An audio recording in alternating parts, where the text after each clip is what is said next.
আমি আপনাকে চ্যালেঞ্জ দিয়ে বলছি, এনসিপির পূর্বে ক্রিয়াশীল যে রাজনৈতিক দলগুলো ছিল, কারা এই মিডিয়া মাফিয়া তন্ত্রের বিরুদ্ধে কথা বলেছে, কারা এই ব্যবসায়ী মাফিয়া তন্ত্রের বিরুদ্ধে কথা বলেছে, আপনি কোন জায়গায় এসে খুঁজে বের করেন। রাজনীতিবিদদের হাতে থাকতে হবে। রাজনীতি যখন চলে গিয়েছে বসুন্ধরাতে, রাজনীতি যখন চলে গিয়েছে সালমান রহমানের হাতে, রাজনীতি যখন চলে গিয়েছে কারওয়ান বাজারে, রাজনীতি চলে গিয়েছে যখন ইন্ডিয়াতে, তখনই হচ্ছে যারা নীতির পক্ষে, সত্যের পথে, গণতন্ত্রের পক্ষে থেকেছে, তাদের হত্যা করার বৈধতা উৎপাদন হয়েছে। আমরা সত্যকে সত্য বলেছি, মিথ্যাকে মিথ্যা বলেছি।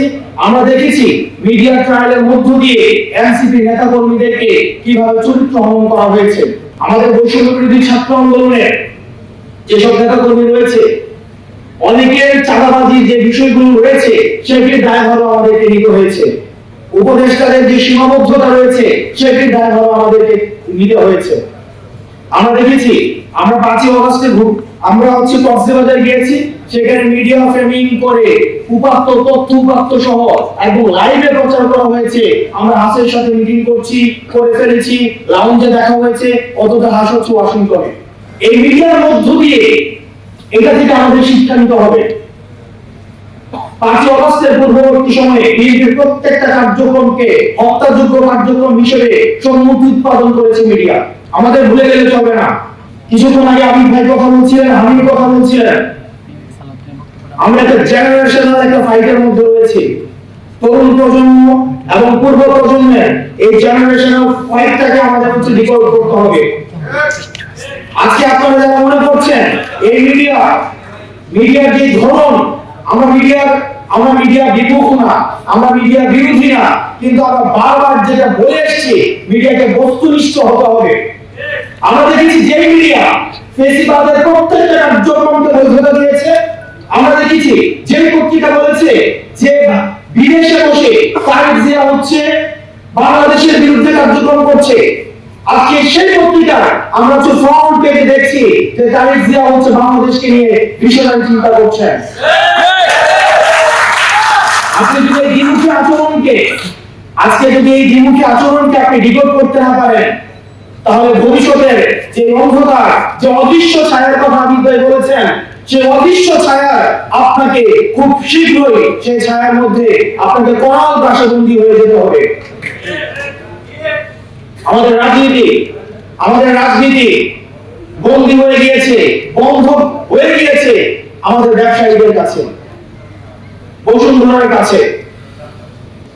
বাংলাদেশে আমি আপনাকে চ্যালেঞ্জ দিয়ে বলছি, এনসিপির পূর্বে ক্রিয়াশীল যে রাজনৈতিক দলগুলো ছিল, কারা এই মিডিয়া মাফিয়া তন্ত্রের বিরুদ্ধে কথা বলেছে, কারা এই ব্যবসায়ী মাফিয়া তন্ত্রের বিরুদ্ধে কথা বলেছে, আপনি কোন জায়গায় এসে খুঁজে বের করেন। রাজনীতিবিদদের হাতে থাকতে হবে।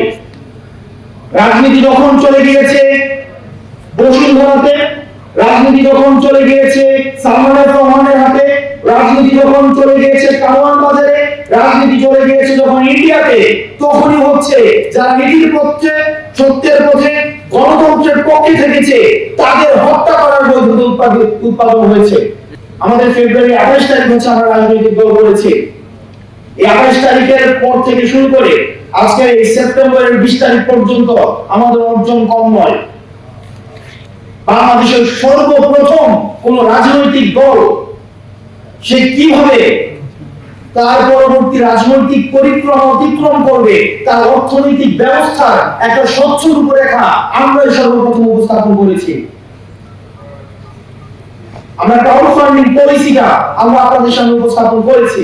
আমরা অন্তত দেখিয়েছি যে এই ভিত্তিতে আমাদের পরবর্তী রাজনৈতিক পরিক্রমা আমাদের পরিচালিত হবে। আমরা পলিটিক্যাল কালচারটা আমরা চেঞ্জ করতে পেরেছি।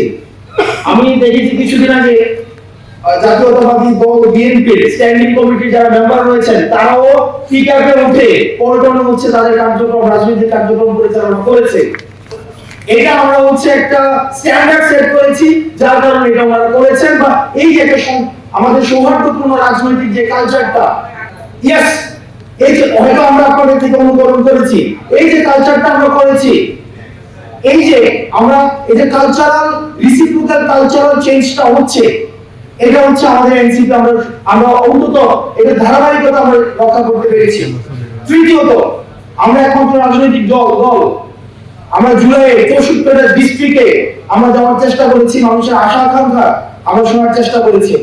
আমাদের সীমাবদ্ধতা রয়েছে, আমাদের সীমাবদ্ধতা নিয়ে আমরা পর্যালোচনা করি, আপনারা আমাদের সীমাবদ্ধতা ধরিয়ে দিবেন। আমরা যেহেতু তরুণ প্রজন্ম আছি, আমাদের সবচেয়ে শক্তির জায়গাটা আমরা ভুল স্বীকার করতে পারি এবং এই ভুলটাকে স্বীকার করে পরবর্তীতে পরামর্শ অনুযায়ী পরবর্তী ভবিষ্যৎ পরিকল্পনা সাজানোর মনস্তাত্ত্বিক যেই ফ্লেক্সিবিলিটি সেটা আমাদের রয়েছে। আমরা আপনারা যারা অভিজ্ঞ রয়েছেন, এখানে বিশ্ববিদ্যালয়ের শিক্ষক রয়েছেন, আপনারা যারা রাজনৈতিক একটা পথ চলার অভিজ্ঞতা রয়েছে, আপনারা আমাদেরকে পরামর্শ দিবেন। এখানে তরুণ প্রজন্মের আমাদের বয়সী আপনারা যারা আছেন আমাদেরকে পরামর্শ দিবেন। আমরা আমাদের ভুল সংশোধন করে আমরা বাংলাদেশ পন্থী রাজনীতিটা আমরা গড়ে তুলবো সবাই একসাথে।